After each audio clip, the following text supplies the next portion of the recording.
નમસ્કાર ઉમેદવાર મિત્રો, 10,000ની કાયમી શિક્ષક ભરતીની જાહેરાત ખોટી. દીપક સરે શા માટે ડિલીટ કરી ટ્વીટ? તો ભરતી આવશે કે નહીં એની સંપૂર્ણ માહિતી આપવાનો છું, જેથી વિડીયો છે અંત સુધી જરૂરથી નિહાળજો.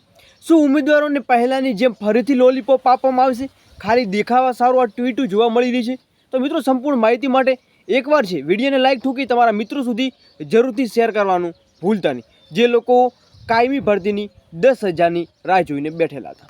તો મહત્ત્વની અપડેટ શું છે વિગતવાર જાણીએ. ટ્વીટ શા માટે ડિલીટ કરી છે એના ઉપર પ્રોપર વાત કરવાના છે. તો મિત્રો, આપણે સવારમાં વિડીયો બનાવ્યો હતો, તો વિડીયોની માહિતી આપણે પુષ્ટિ કરી હતી કે શિક્ષકોની કાયમી ભરતી થવાની છે અને 8થી 10,000 તમારી જગ્યા ઉપર ભરતી છે એ ફાઇનલ સ્ટેજ ઉપર પહોંચી ગઈ છે. 4 જૂન પછી મિત્રો તમારી ભરતીની જાહેરાત છે એ આવી જશે, એવું પણ ટ્વીટમાં દીપક સર દ્વારા જાહેરાત કરવામાં આવી હતી. હવે મિત્રો, શા કારણે થઈ દીપક સર દ્વારા આ ટ્વીટ છે એ ડિલીટ કરવામાં આવી છે? મિત્રો, એના ઉપર પ્રોપર વાત કરવાના છીએ, જેથી વિડીયો અંત સુધી નિહાળો. હવે અપડેટ શું છે?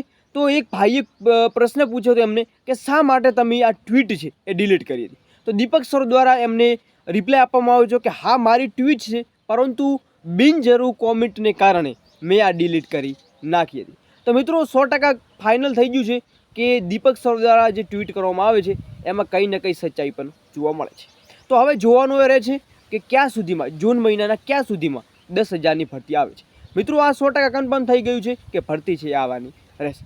બાકી મિત્રો, મળીએ નેક્સ્ટ વિડીયો નવી અપડેટ સાથે. ત્યાં સુધી જય હિન્દ, જય ભારત.